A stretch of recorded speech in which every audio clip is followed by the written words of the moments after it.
Gingerbread Cookie Murder is about 100 pages long, if you don't include the recipes. It's the fourth and final Hannah Swensen novella, if you don't include the much-hated book number 6. That one's treated like a normal book, but it has about 200 pages of recipes, so yeah, it's not a full-length book. I still feel ripped off by that. Argo Funk Book Review, Argo Funk Book Review. Hannah has a new neighbor named Ernie Kuzak, who plays Christmas music much too loud. She tried bribing him with gingerbread cookies this afternoon, but he's still blasting music at full volume. This could be the first time Hannah's cookies have failed. Ernie won $8 million in the lottery 3 months ago. He bought 3 sports cars and a condo. Guess how much money he has left? $8 million! Exactly what he started out with. Wow, those cars and the house must have been super cheap. The book says, he just has a great interest rate at the local bank. But I did the math. That's about 60% interest a year. You know, over half of your money doubles every single year. That's an amazing interest rate. I want to book with that bank. Hannah and Norman go out for dinner. They learn Hannah's mother is dating Gary Jenkins. Hannah accidentally reveals her mother is in her 60s. Oh no! How could she let that slip? Ooh, Hannah, you're the worst daughter ever. Back at Hannah's apartment, the music is still playing. Someone called the police on Ernie. Mike cuts off all the power to the building. Ernie's ex-wife Lorna appears. She gives Mike the key to Ernie's condo. Lorna admits it's illegal for her to have Ernie's key. That's part of their divorce agreement. But she still stole the key from her daughter and had it duplicated without her knowledge or consent. Lorna, why are you freely giving this information to the police? She's lucky Mike doesn't arrest her. Hannah finds Ernie's dead body inside the condo. She decides to get information about the murder from the crime scene guys. I'm actually surprised she isn't on a first-name basis with all the crime scene technicians by now. She's found, 20 dead bodies at this point? As always, Hannah uses free cookies to get them to cooperate. Luckily, she baked 8 dozen extra cookies yesterday. Wait, why? Is she expecting 100 visitors soon?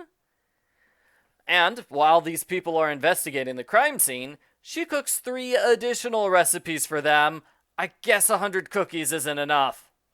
Hannah's food is rewarded with information about the murder. The tech guys reveal the murder weapon is a water pitcher. The crime scene had a mysterious flower petal, which never gets mentioned again. And the condo had 6 empty beers inside. Half of them don't have fingerprints. Andrea accidentally takes Mother's cell phone. She sees Mother has almost 1 million minutes of free call time. Hannah notes that's more than Mother's life expectancy. 1 million minutes is less than 2 years, Hannah. You think your mom's gonna die that soon? Thanks to the phone mix-up, Hannah can see Gary's phone number matches the victim's winning lottery ticket numbers. It's not a perfect match because the lottery ticket has an extra number, 37. So Hannah shrugs it off as a coincidence. The police arrest the victim's nemesis, Steve Gilman. That's because Steve's fingerprints are all over the crime scene. Steve even admits he broke into the victim's condo at the time of the murder. Hannah thinks Steve is innocent because he was only there for 20 minutes. That's not enough time to drink 3 beers, then kill someone. She and the police debate this situation at length. I'm a little confused as to why everyone assumes the killer drank the beer right before the murder. Yeah, the beer has no fingerprints on it, but that doesn't prove it has to fit into the timeline. It could have been drunken by someone else, or it could have been drunken 2 days ago and maybe the victim didn't get around to cleaning it up yet. The victim's will leaves half of his money to Gary. When Hannah tells Gary, he is shocked and pale. He even spills his drink. That's a culprit giveaway, but Hannah buys his lame excuse that the victim wanted to use a phone number to win the lottery, only he forgot his own phone number, so he used Gary's instead. Hannah has an epiphany when she makes cookies named after a different Hannah. The other Hannah would get mad at her if she took credit for the cookies.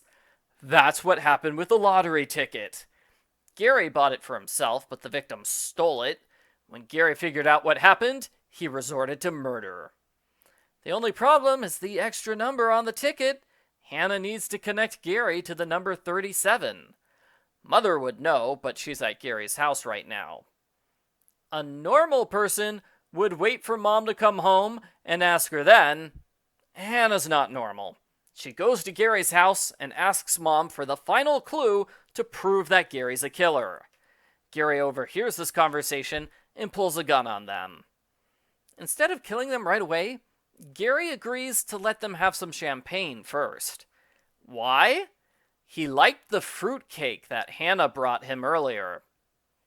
This is a dumb situation. Mother knocks Gary unconscious with the champagne bottle.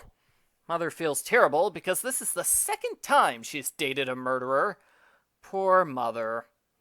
Hannah distracts Mother by talking about her champagne skills, and I get the sense this is the last we're going to hear about Mom's murderous love affairs. The end. Post-story follow-up. This was a good novella. It feels like it was originally going to be a full book, but it got shortened to a novella partway through. It works well as a shorter story. We get to the murder more quickly, and most of the scenes are relevant to the overall plot.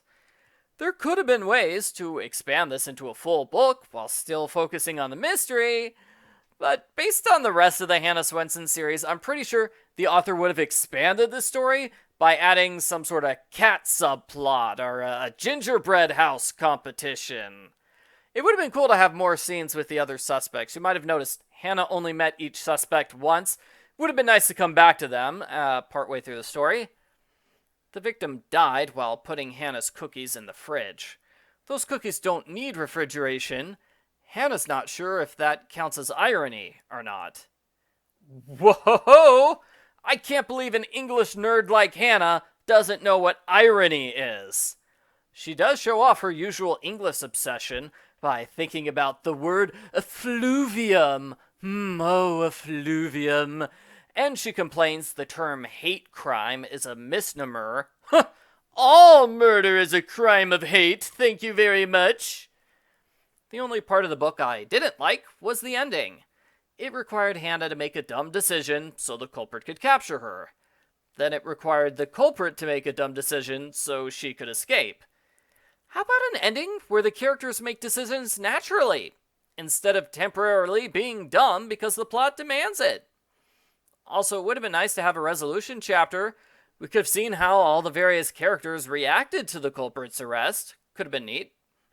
Overall, I'd say this was good for a Hannah Swensen novella. It's like a normal book in the series, just shorter and more focused on mystery. That's good. It could be improved, but I say it's good as it is. I would love it if the main series was more like this book, had this much focus on the mystery and the suspects, and not as much focus on random cat stuff and baking. I give Hannah Swensen number 13.5, Gingerbread Cookie Murder, a 9 out of 10.